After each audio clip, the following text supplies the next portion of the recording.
Muy buenas tardes, hermanos, bienvenidos a la Iglesia Bautista Sunrise en este servicio de media semana. Voy a pedirles que nos pongamos de pie para cantar nuestro primer canto 298, ahí en sus signarios, 298, ¿qué me puede dar perdón? Se nos dice en Hebreos 9:22, sin derramamiento de sangre no se hace remisión. ¿Qué me puede dar perdón? 298, las 4 estrofas. ¿Qué me puede dar perdón? ¿Qué me puede dar perdón? Solo de Jesús la sangre y un nuevo corazón. Solo de Jesús la sangre. Precioso es el raudal que limpia todo mal. No hay otro manantial, solo de Jesús la sangre. Fue el rescate eficaz, solo de Jesús la sangre. Trajo santidad y paz, solo de Jesús la sangre. Precioso es el raudal que limpia todo mal. No hay otro manantial, solo de Jesús la sangre. Veo para mi salud, solo de Jesús la sangre. Tiene de sanar virtud, solo de Jesús la sangre.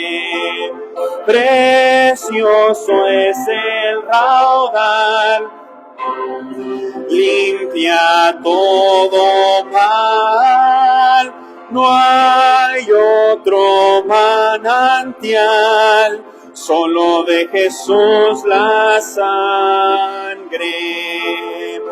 Cantaré junto a sus pies, solo de Jesús la sangre. El Cordero digno es, solo de Jesús la sangre. Precioso es el caudal que limpia todo mal. No hay otro manantial, solo de Jesús la sangre. Amén. Vamos a orar, hermanos. Padre, venimos delante de ti en esta noche dándote las gracias por tu preciosa sangre que nos limpia de todo pecado y que nos da un nuevo corazón. Dios, te pedimos por el servicio de esta tarde, allá en inglés y aquí en español. Te pedimos que lo que se lleve a cabo sea para glorificarte y para nuestra edificación. Te pedimos estas cosas en Cristo Jesús. Amén. Pueden tomar su asiento. Un par de anuncios, hermanos, en las próximas semanas. Hay varios anuncios, hay varios eventos que es importante que los tomemos en cuenta. Este sábado es nuestro concierto de primavera, y recuerden que el concierto de primavera es un concierto que se hace aquí en nuestra iglesia cada año y es especialmente para recaudar fondos para el campamento para los jóvenes. Entonces todo se lleva a cabo por medio de los jóvenes, todos los cantos. Son puros jóvenes de nuestro grupo de jóvenes para recaudar fondos para que ellos vayan al campamento. Y recuerden que todos los veranos en este campamento se les predica muy duro y hay muchos juegos, entonces hay predicación dura, buena comida, buen compañerismo, y hay buenas decisiones que salen de ese campamento. Entonces es el concierto de primavera este sábado a la 1:00 p.m. No se la pierda. Creo que la hermana Marisela ya estuvo repartiendo invitaciones ahí. A la 1:00 p.m. este sábado aquí en la iglesia, nuestro concierto de primavera. Para nuestras damas, recuerden, hermanas, que el 10 de mayo es el banquete de madre e hija, y recuerden que va a ser estilo vaquero. Entonces, para que tengan eso en mente, los boletos pueden pedirle más información a la hermana Denise. Para el banquete de madre e hija necesita que comprar su boleto. Entonces, el banquete de madre e hija, el título de ese evento se llama Se busca mujer de Dios, y el versículo lema es Proverbios 31:30. Se busca mujer de Dios, banquete de madre e hija, el 10 de mayo, no se la pierda, es a las 5 de la tarde, a las 5 de la tarde el 10 de mayo. Otro anuncio, hermanos, recuerden que esta semana que viene empieza nuestra conferencia de avivamiento. Entonces recuerden que nuestra oración es que entre los dos ministerios, el lunes y el martes, pueda haber de perdidas 100 personas en nuestra iglesia, que yo pienso que sí es posible. Para que tenga eso en mente, que empezando este domingo, lunes, martes y miércoles, estará con nosotros el hermano Glenn Stevenson, que es un evangelista y estará con nosotros. Recuerden, va a haber especiales, compañerismo, por supuesto, y una buena predicación cada día. Entonces no se pierdan, no se les olviden estos eventos, hermanos, la conferencia de avivamiento, el concierto de primavera y el banquete de madre e hija. Voy a pedirles que se pongan de pie una vez más, hermanos, antes de entrar a la predicación. Vayan en sus himnarios al número 323, lejos de mi Padre Dios. 323, se nos dice: por quien tenemos entrada por la fe y nos gloriamos en la esperanza. Romanos 5:2, lejos de mi Padre Dios, pero por Jesús fui hallado, por su gracia y por su amor fui por él salvado. Lejos de mi Padre Dios estuve, pero Jesús nos alcanzó. Número 323, lejos de mi Padre Dios.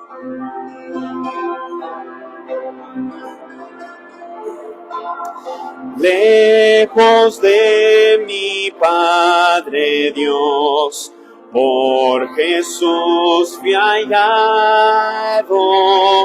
por su gracia y por su amor, fui por él salvado. En Jesús, mi Señor, sea mi gloria eterna. Él me amó y me salvó por su gracia tierna. En Jesús mi Salvador pongo mi confianza, toda mi necesidad, su plena abundancia. En Jesús mi Señor, sea mi gloria eterna. Él me amó y me salvó por su gracia tierna. Cerca de mi buen pastor vivo cada día, toda gracia en su Señor halla el alma mía. En Jesús mi Señor, sea mi gloria eterna. Él me amó y me salvó por su gracia tierna. Amén. ¿Pueden tomar su asiento, hermanos? Vayamos en nuestras Biblias al Salmo 19, al nosotros continuar con nuestro estudio aquí los miércoles por la tarde, hablando de la revelación de Dios y la respuesta del hombre. Mientras que usted va al Salmo 19, voy a empezar a pasar este Nuevo Testamento, hermanos, para que lo puedan observar ahí a través de la predicación. Es un Nuevo Testamento en griego. Entonces, mientras que ustedes van al Salmo 19, les recuerdo que es importante saber estas cosas, que el Antiguo Testamento fue escrito en hebreo y en arameo, y el Nuevo Testamento fue escrito en griego. Aquí tengo un Nuevo Testamento en griego. De aquí se tradujo nuestra Biblia Reina Valera. Entonces, pueden observar ahí las diferentes hojas, los diferentes libros, diferentes letras a través de la predicación, y ahí para que vean el Nuevo Testamento en griego. Entonces, ahí en el Salmo 19, vamos a empezar a leer ahí en el versículo número 7. Salmo 19, empezando en el versículo 7, se nos dice: la ley de Jehová es perfecta, que convierte el alma.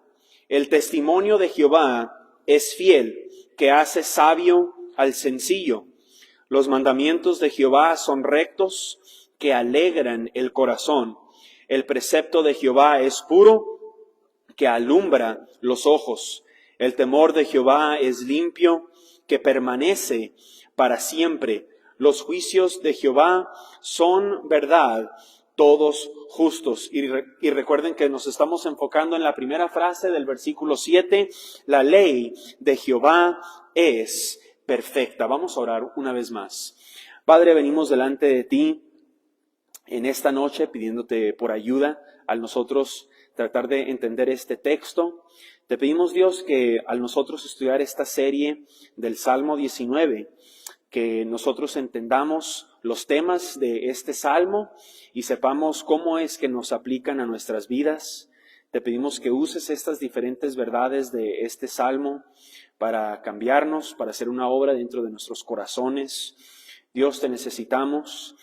Necesitamos de tu ayuda para vivir la vida cristiana, porque sin ti nada podemos hacer. Y te pedimos, Dios, por fuerzas, por crecimiento espiritual. Glorifícate. Te pedimos estas cosas en Cristo Jesús. Amén.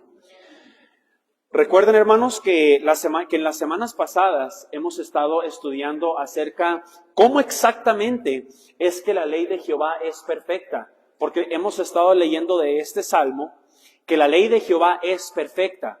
Y hay varios aspectos de la Biblia donde nosotros podemos ver claramente que sí, que la ley de Jehová, la Biblia, es perfecta. En las semanas pasadas hemos estado viendo que la ley de Jehová, la Biblia, es perfecta porque fue inspirada, es perfecta porque es inerrante, aunque haya manuscritos que tengan diferencias y que de ahí sacamos traducciones, aunque esos manuscritos tienen diferencias, eso no es algo nuevo para los cristianos. No es algo nuevo, pero es algo importante saber, que aunque haya diferencias a través de los manuscritos, el mensaje de la Biblia no cambia absolutamente para nada. Entonces, eso no es un problema para el cristiano, no es un problema para nuestra fe, no es algo nuevo. Cristianos, generaciones antes de nosotros, ya sabían, esto no es algo nuevo.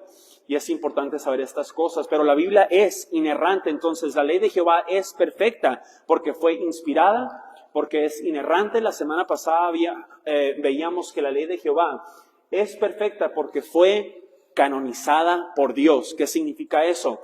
Que Dios mismo fue el que nos dio la lista de libros. Puede ser que a lo mejor Dios no nos dio necesariamente la lista escrita al principio como la tenemos nosotros, pero Jesucristo mismo, por medio de sus profetas y apóstoles, nos dio los 66 libros adecuados que usted y yo tenemos en nuestras Biblias. Entonces, la ley de Jehová es perfecta porque Él mismo canonizó su palabra. Los católicos no nos dieron la Biblia, los bautistas no nos dieron la Biblia, los protestantes no nos dieron la Biblia, los concilios no nos dieron la Biblia, cristianos no nos dieron la Biblia. Jesús mismo, Dios mismo, fue el que nos dio su palabra. Muy importante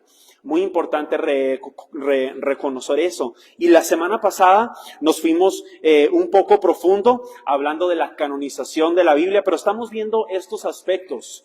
¿Cómo es exactamente que la ley de Jehová es perfecta? Y recuerden que el propósito de estas doctrinas es que incrementen nuestra fe.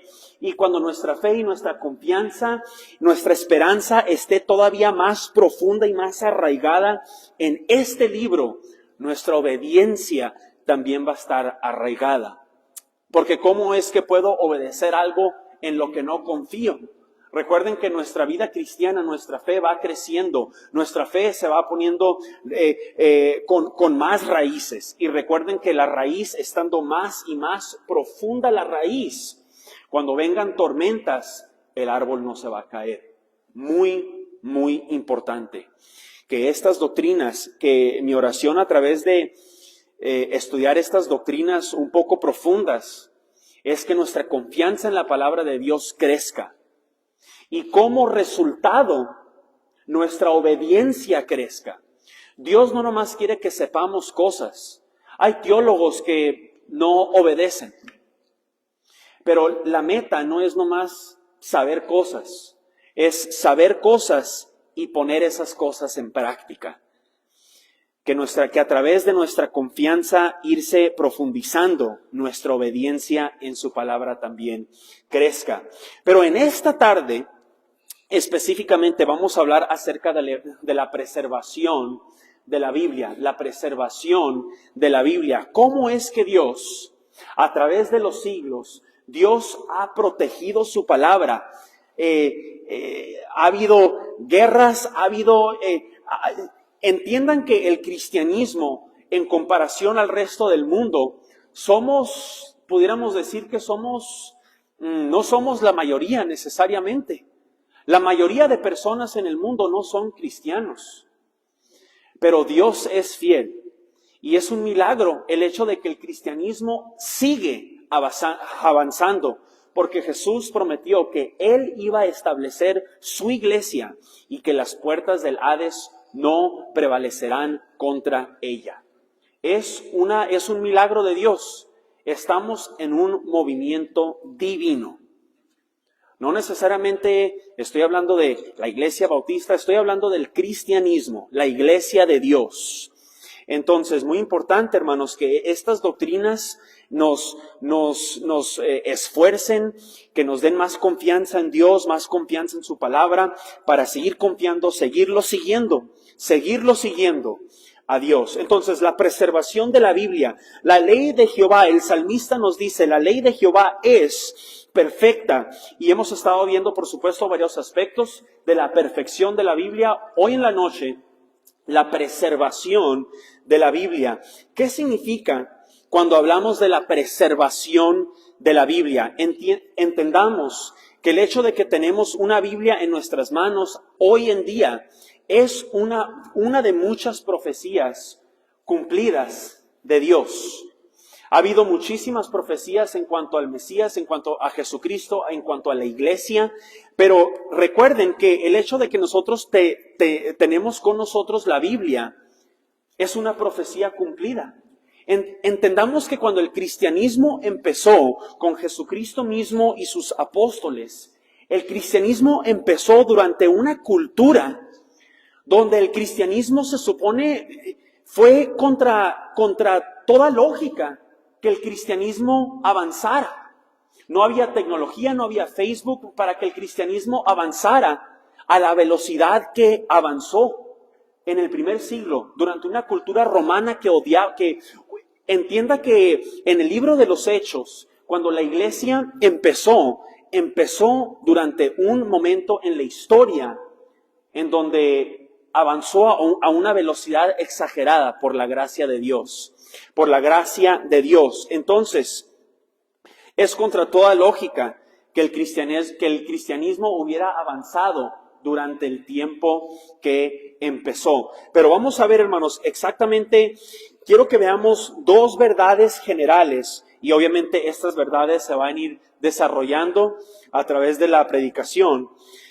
Pero la primera verdad que quisiera que veamos acerca de la preservación de la Biblia, número 1, vemos la promesa de la preservación. La promesa de la preservación. Entonces, vayan conmigo a Isaías, capítulo 59. Isaías 59. Cuando Dios escribe, mientras que ustedes vayan a Isaías 59, recuerden que cuando Dios escribe su palabra a través de los siglos, Dios, el plan de Dios no nomás fue escribirles, por ejemplo, cuando Pablo escribe Filipenses o primero a los Tesalonicenses, el plan de Dios obviamente no se terminó con los tesalonicenses o con los colosenses o con esas iglesias. El plan de Dios al escribir su palabra fue para que las generaciones y su posteridad también leyeran su palabra. Entonces, a lo que voy es esto. Vamos a ver ahorita, al nosotros ver acerca de la promesa de preservación, que Dios profetizó que su palabra iba a reproducirse, no nomás en el tiempo en que se escribió, sino en los siglos venideros. Entonces, hubiera sido muy fácil para Dios nomás escribir su palabra y fue para estas personas y no para las personas que iban a venir después. Pero vamos a estar viendo que en el Antiguo Testamento y en el Nuevo Testamento que Dios nos ha profetizado que su palabra es imposible que sea destruida. La gente a través, imperios incrédulos a través de la historia, han tratado de destruir la Biblia. Han tratado de destruirla. Y recuerden que durante los tiempos que el hombre ha tratado de destruir la palabra de Dios, no han podido. No han podido. Incluso hoy en día, la tecnología ha sido un milagro de Dios. La Biblia se ha estado reproduciendo más en nuestros tiempos que en cualquier otro tiempo en la historia. Y eso me anima a mí. Eso me anima. Que no soy parte de un movimiento del hombre. Yo no soy parte de un grupito que un hombre empezó. Yo no soy parte de un club. Soy parte de la iglesia de Dios mismo.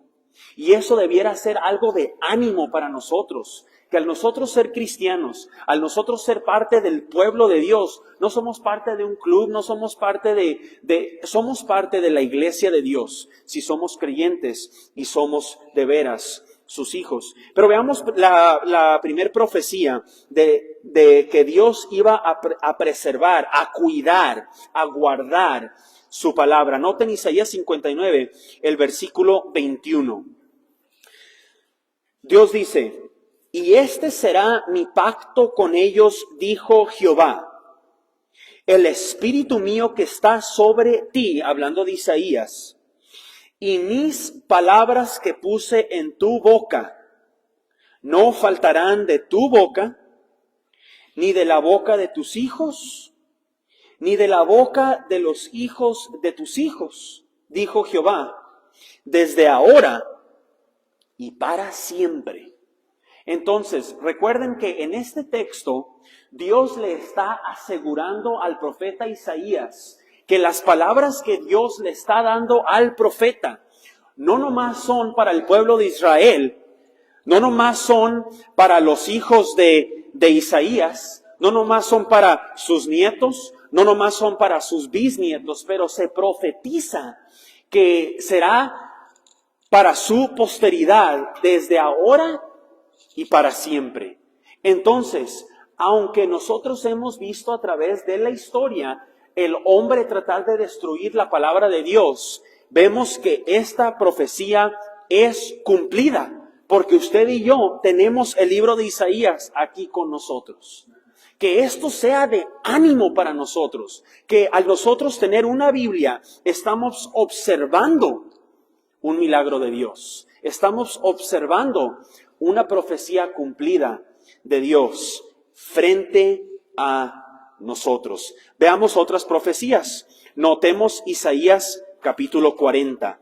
Un par de hojas a su izquierda, Isaías 40. Estamos viendo promesas y profecías acerca de la preservación de la Biblia.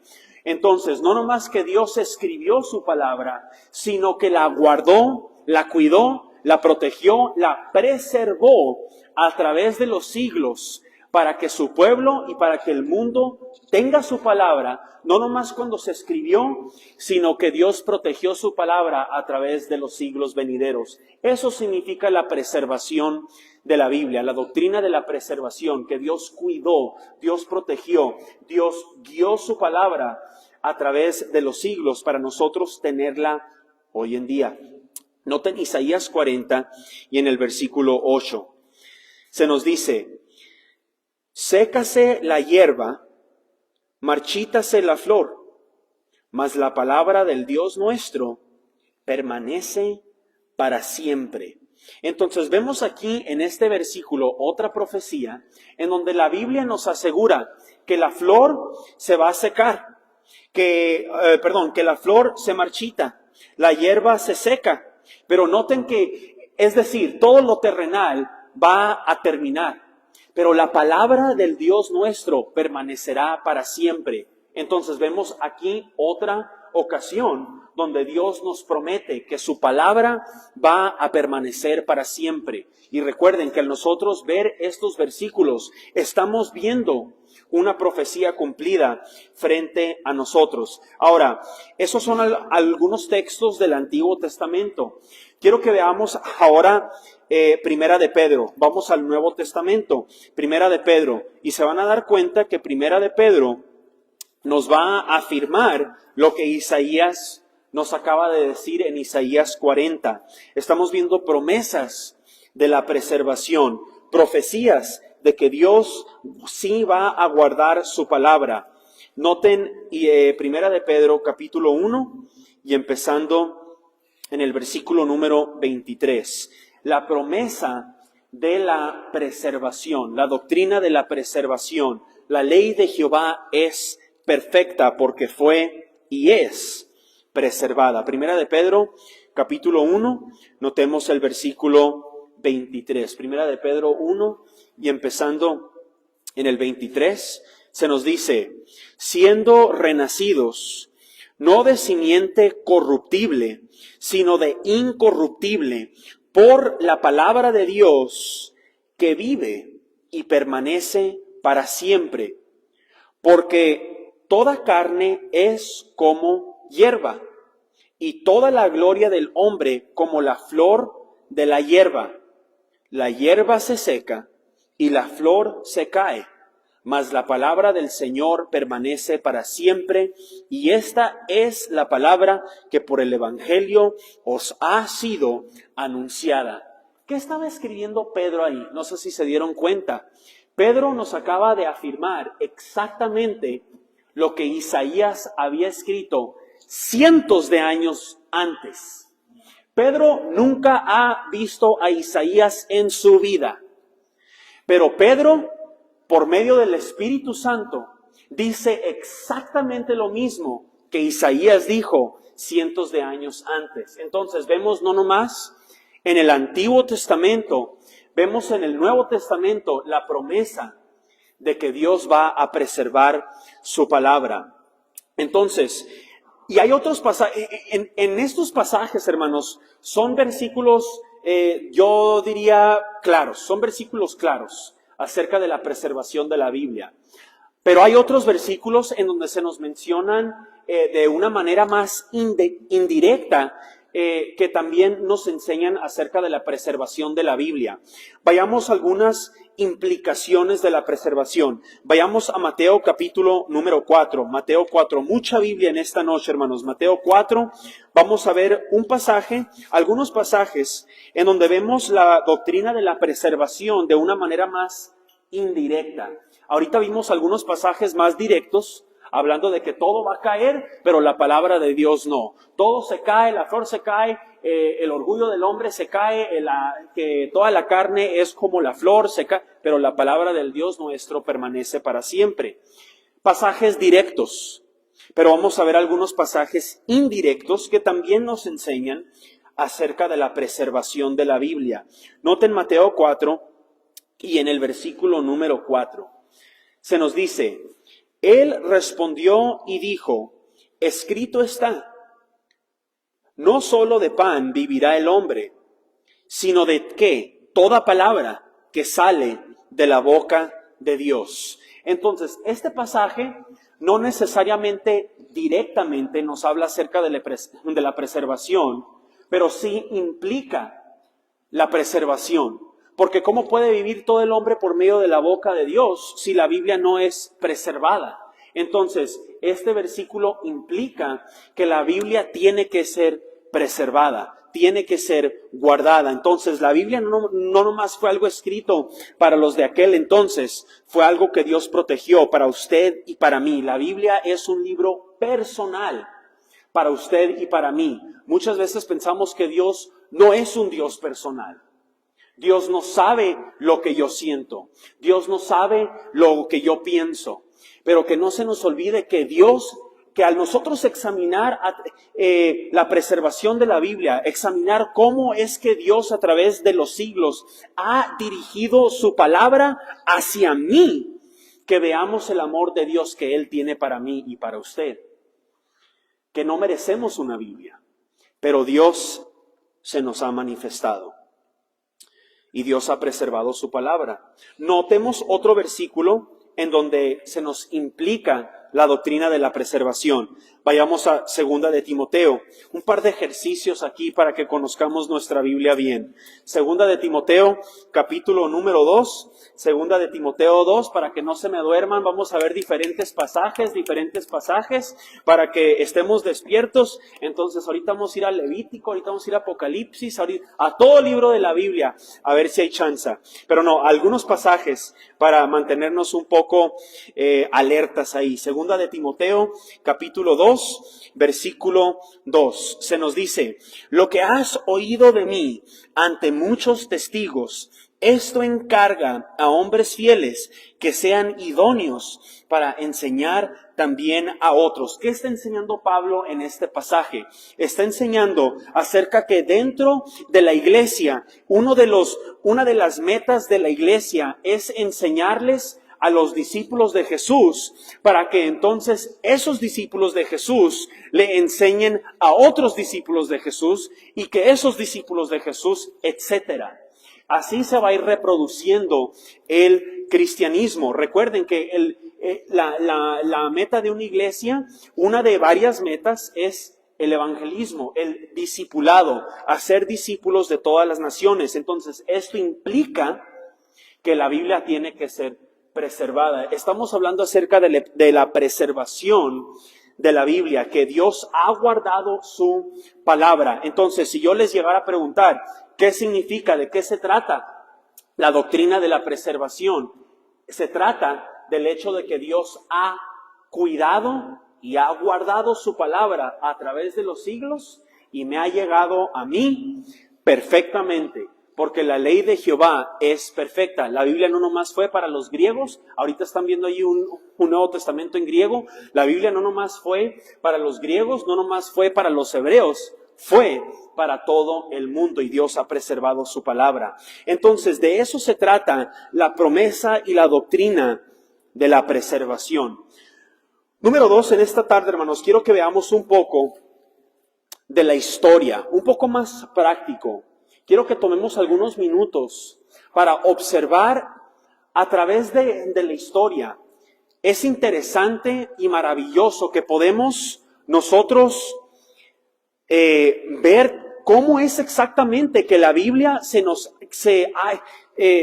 fue dirigida del siglo I y podemos ver cómo ha venido y cómo ha llegado a través de los siglos hasta hoy en día, en el 2025. Entonces, les recuerdo, hermanos, que durante el libro de los Hechos, cuando la iglesia empezó, Jesús ascendió y inmediatamente la iglesia empieza en el día de Pentecostés, el libro de los Hechos de los Apóstoles. Durante ese tiempo, el Nuevo Testamento se empezó a escribir todo a mano. Y un poco de historia aquí, ya vimos más doctrinalmente la promesa de la preservación. Ahora estamos viendo la historia de la preservación. Es importante que sepamos esto, hermanos.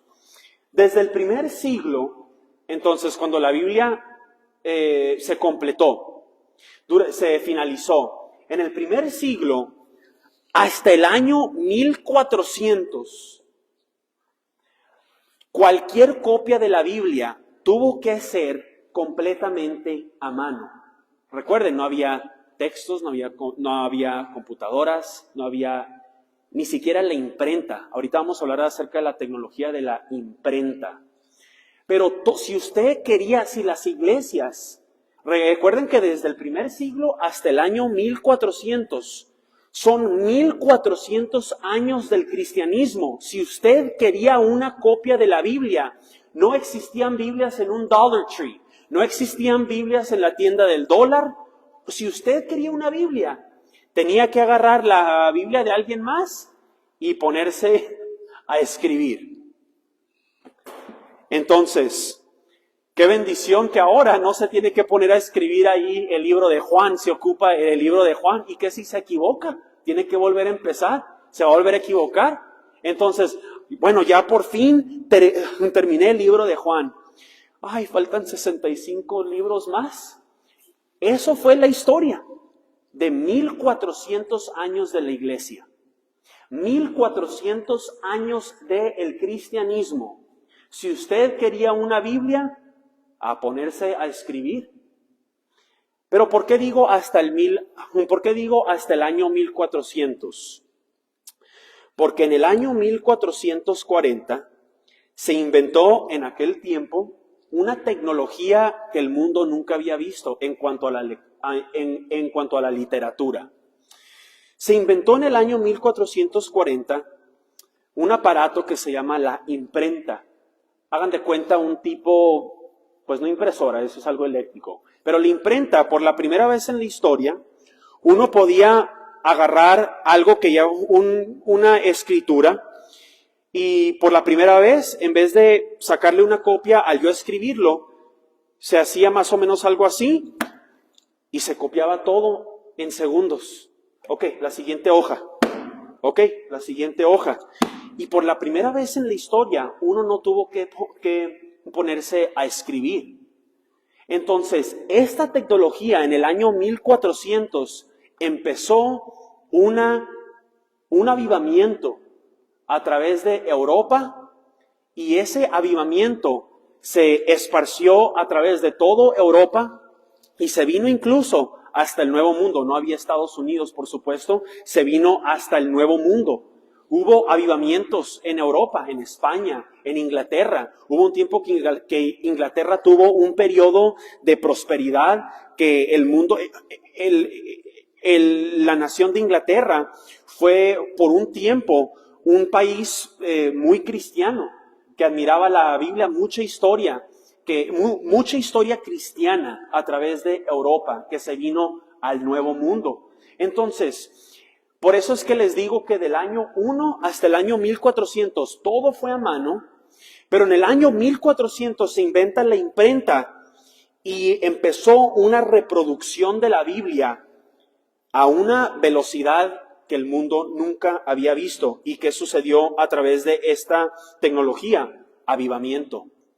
Por la primera vez, muchas personas de una manera muy fácil tuvieron acceso a una Biblia. Ahora, un poco más de historia aquí. Una versión de la Biblia que se usó por más o menos 1000 años a través de la iglesia, tal vez han sabido ustedes un poco de esta versión, se llama la Vulgata. Y la Vulgata fue una traducción en latín. Y la Vulgata se usó por más o menos 1000 años, que fue hecha a mano. Fue una versión en latín. Y en el año 400 se escribe esta versión de la Vulgata. De hecho, hay algunas, esta traducción de la Reina Valera no viene de la Vulgata necesariamente, pero sí se pueden ver al uno estudiar la Vulgata y el estudiar la Biblia en español. Hay diferentes aspectos en donde uno puede ver que la Vulgata tuvo influencia en la Reina Valera. Por ejemplo, en Juan 1:1, cuando se nos dice en el principio era el verbo, la palabra verbo es una palabra en latín. Entonces uno puede ver un poco de influencia que la Vulgata tuvo a través de la historia. Pero vino la imprenta en el año 1440. Y la Vulgata fue, como les estaba diciendo, una traducción que fue hecha a mano. Entonces no nomás fue una copia, fue una traducción del griego y el hebreo al latín. Y luego, por la primera vez, agarraron la Vulgata y se inventa la imprenta y toman la Vulgata y luego empiezan a imprimir la Vulgata. Y la Vulgata se empieza a esparcer también. Pero en el año 1500, entonces ya vimos que en el año 1400 se inventa la imprenta. Y en el año 1500, aproximadamente 100 años después, empiezan a imprimir, no a copiar a mano, pero empiezan por la primera vez a imprimir el texto del Nuevo Testamento en griego. Y por la primera vez, si uno quería traducir la palabra de Dios a otro idioma, no usaban copias hechas a mano. Por la primera vez empezaron a copiar de lo que reprodujo la imprenta. Entonces, en el año 1500, para ser más exacto, en el año 1516 se imprime ese Nuevo Testamento, en el año 1500. Si ya lo vieron todos, hermano, yo lo puedo agarrar. Este tipo de manuscrito, ahorita vamos a ver un poco de diferentes tipos de manuscritos que existen. De este Nuevo Testamento viene la Reina Valera y la King James, que nosotros usamos aquí en Sunrise. Entonces, ahorita vamos a explicar eso un poco, porque recuerden que Dios no dio su palabra así. A ver, los apóstoles escribieron este libro, sí y no. Recuerden que Dios usó que los apóstoles escribieron cartas. Fue tiempo después que el pueblo de Dios juntaron todas las cartas, juntaron los libros que Dios escribió y lo pusieron en un libro igual a este. Entonces, entiendan que este tipo de manuscrito del Nuevo Testamento se llama el texto recibido. La mayoría de manuscritos que nosotros tenemos en los idiomas originales, la mayoría son representadas por este Nuevo Testamento.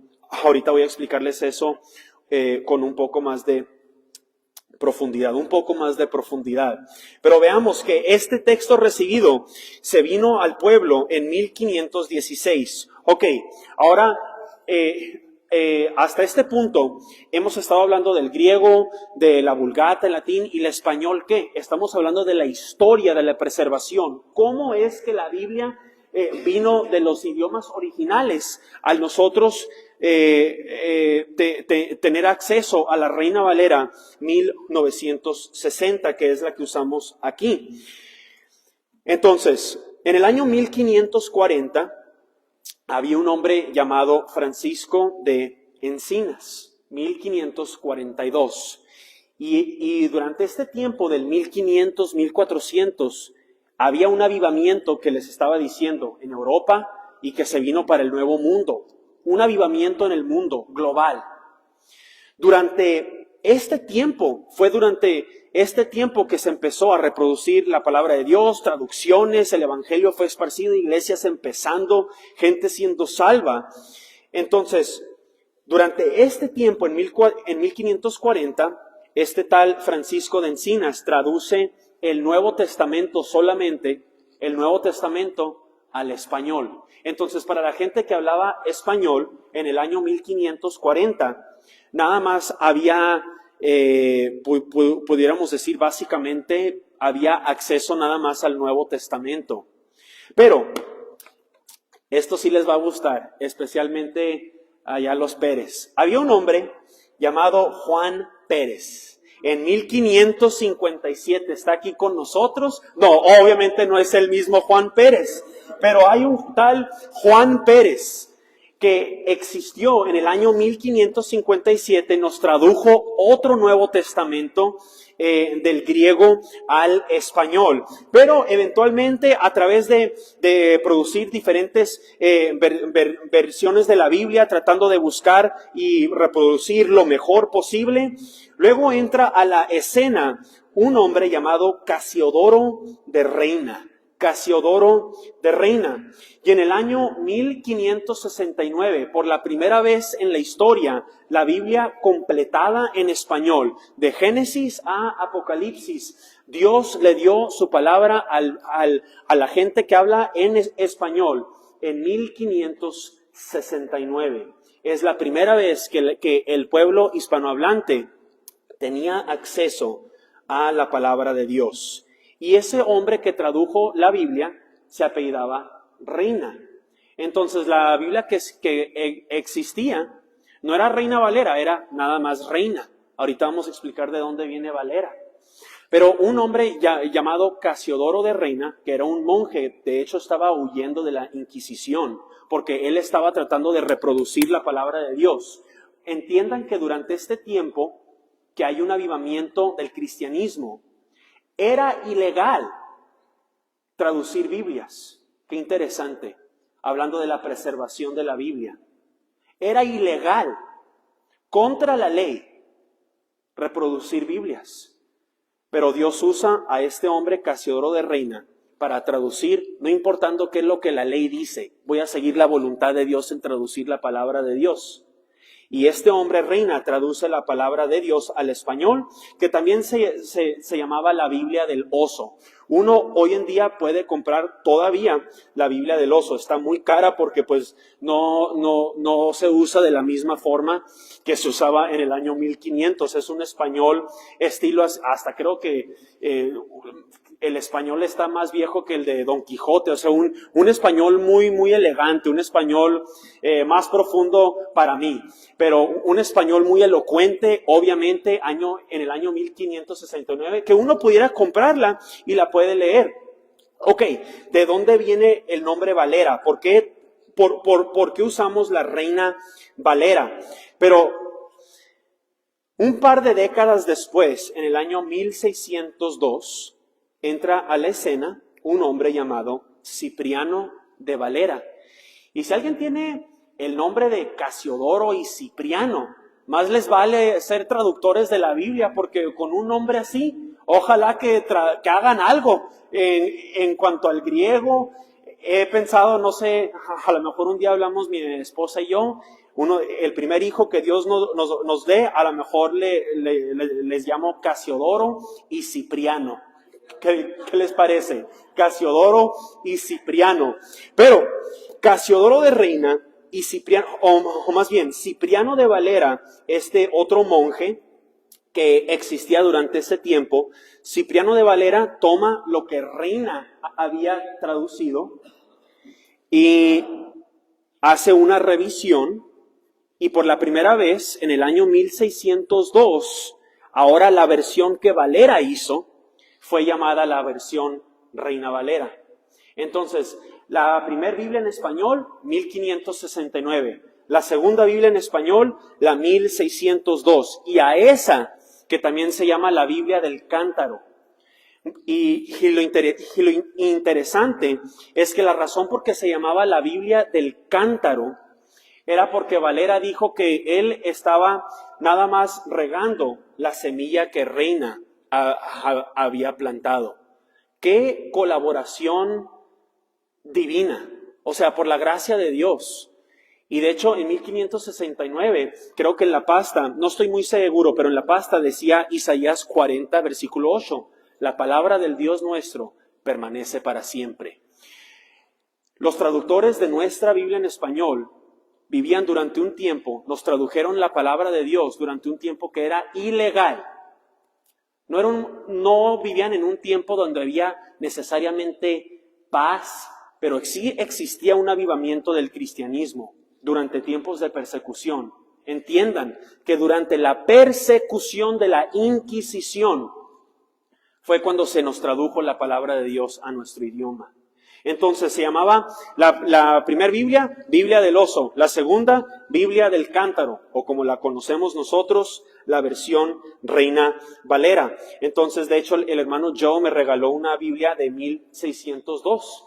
Y ahí la tengo en mi casa, la hubiera traído, pero tengo una versión de 1602, que fue la primera revisión titulada la Biblia Reina Valera. Ya desde entonces, de 1602 en adelante, ha habido otras buenas, 1609, ha habido otras en 1800, y eventualmente Dios en su providencia, en su soberanía, ahora tenemos la revisión Reina Valera, pero 1960. Y obviamente uno al leer la versión 1960 se da cuenta que tiene un estilo español, porque estos hombres fueron españoles. Fueron de España, y Dios usó estos hombres Reina y Valera para darnos la palabra de Dios durante un tiempo donde había persecución.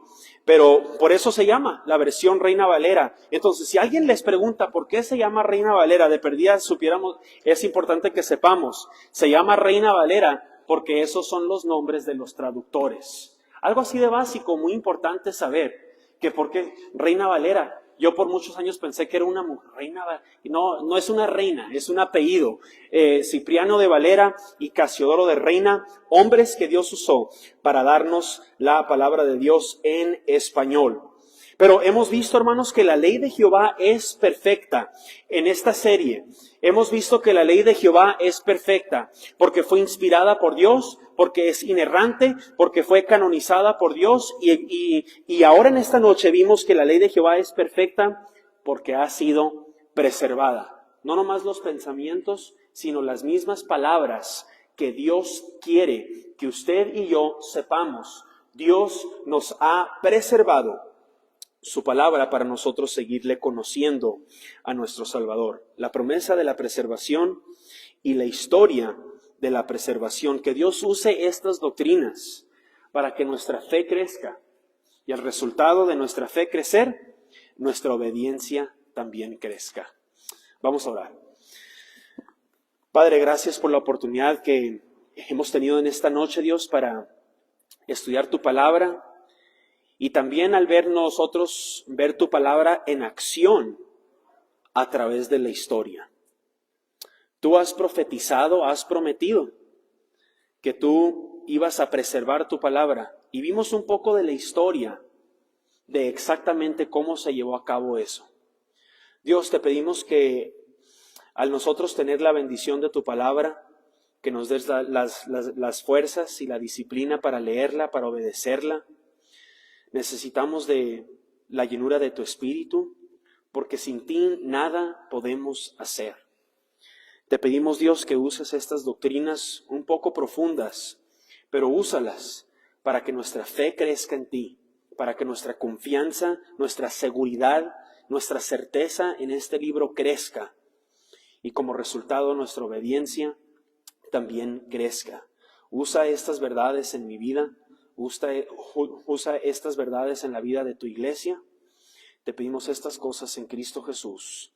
Amén. Vamos a pasar, hermanos, a un tiempo de acciones de gracias y peticiones.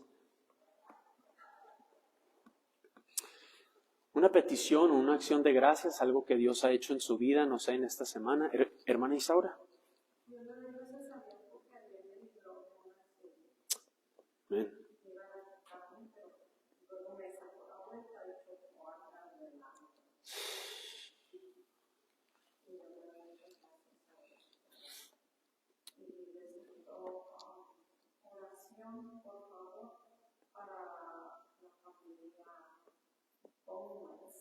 ¿Cómo se llama?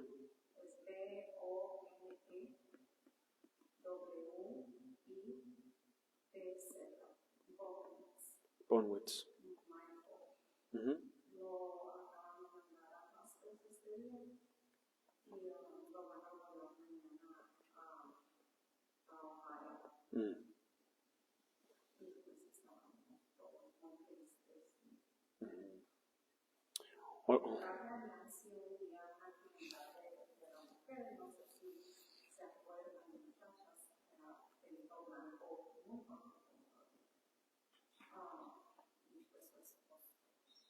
Oremos por la familia Bonewitz. Claro que sí. Oremos por la familia Bonewitz. ¿Alguna otra petición, Esmeralda?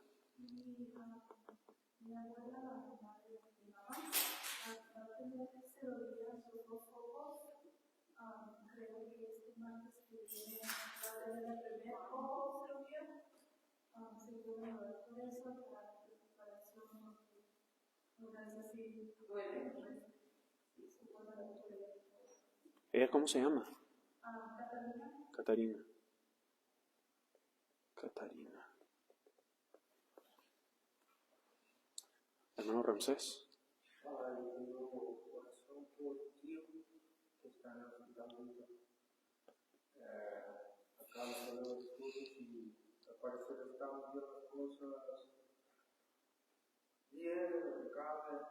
Todavía no sabemos si es cáncer o es una infección en los intestinos, pero pido oración para que tenga toda la recuperación, para que ese dolor intenso que tiene se vaya siendo menor.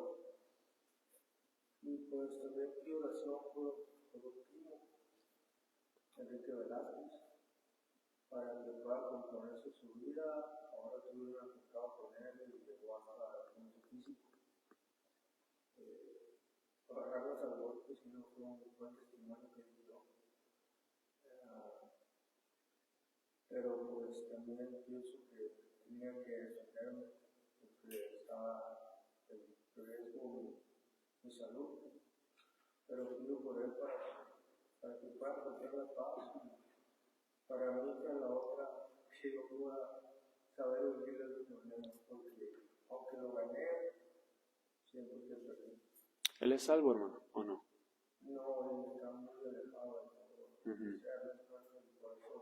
Por eso le digo, tengo que Dios, eso que gané, a la vez que perdí. Oremos por su salvación también. ¿Su tío cómo se llama? Para que todo salga bien y que puedas salga adelante. Eso tío que mi esposa cuando está pequeño me cuidó y lo siento por la locura. Quiero verlo bien, porque pido mucho a Dios para que pueda ayudar y también para que pueda conocer. ¿Alguna otra petición, hermanos, o acción de gracias? Hermano, personal. Si es todo, hermanos, vamos a pasar unos minutos Y concluimos en oración en nuestros grupos. Dios les bendiga.